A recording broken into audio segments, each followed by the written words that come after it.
You're so pathetic, David. My brother's laugh cracked like ice. He held up her hand, my grandmother's rings glinting on her finger. Rachel smiled behind him, wrapped around his arm like a trophy he'd won. My ex-wife, his future bride. They stood in my old home, the place I restored brick by brick before it was taken in the settlement. He twirled the ring on her finger. She helped me get everything, the house, the money, the jewelry. You're left with nothing. He leaned closer. And she says I'm better than you, in every way. I didn't flinch, didn't respond. I simply looked at the floorboard near the fireplace, the one I loosened myself 5 years ago to hide something I never thought I'd need, not until now. Rachel used to call him pathetic, back when she used to wrap herself in my shirts, barefoot in our kitchen, laughing about how desperate Daniel was for approval, for legacy, for anything that made him more than a footnote to me. I believed her. I believed everything she said. When we divorced, she said it was mutual, said she needed to find herself. She didn't mention it was in my brother's bed. She didn't mention she'd already moved into our family's estate, my inheritance. That Daniel was helping her through the heartbreak. The court sided with her. She knew the right words to say, wore the right tears. And when the will was read and our grandmother's diamond rings went missing, I didn't ask questions. I should have. But I was too numb to dig, too stupid to see how long the lie had lived under my roof. I started with emails, quietly. I still had access to her cloud backups. She never changed her password. I read every message, every chat, every shared laugh sent while I was in meetings, at funerals, on business trips, building the life she would steal. If he only knew how easy he is to fool. He thinks I'm grieving. Meanwhile, I'm sitting in his mother's chair with your hand between my legs. We'll bleed him slow.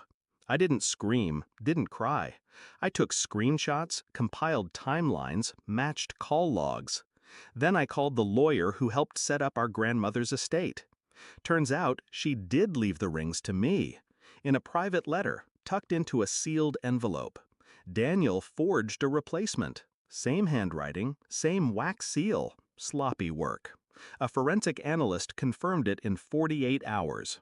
I said nothing to either of them. I needed one last piece. A month later, I stood in that house, invited under the pretense of civility. They said they wanted to bury the hatchet, so I let them gloat.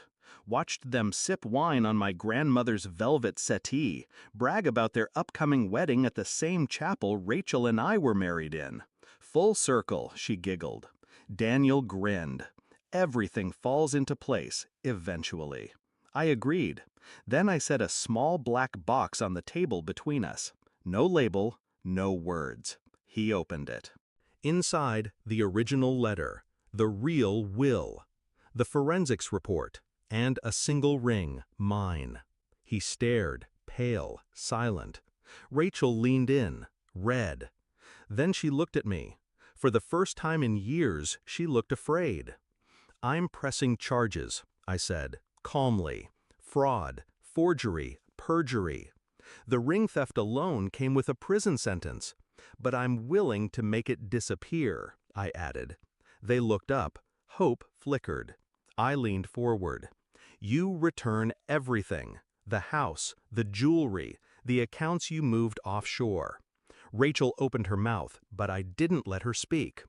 And you both disappear. Together. For good. Daniel trembled. He looked at her like she might speak reason into the silence. She didn't. Because she knew. I had every message, every lie, every admission. And I was ready to burn the world down, unless they gave it back. He nodded, slowly. She cried, quietly. I stood, walked to the same floorboard, lifted it, pulled out the title deed I never filed, the one that still named me sole owner.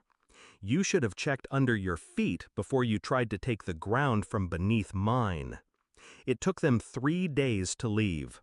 The house is silent again. I had the walls repainted, her scent stripped from the sheets. His trophies thrown out with the trash. I don't miss either of them.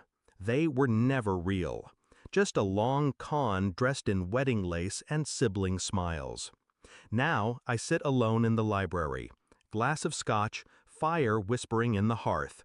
The rings gleaming beside me. Not because they're valuable, but because they were mine. And now, so is the silence. They thought betrayal would break me, not realizing I was made for it.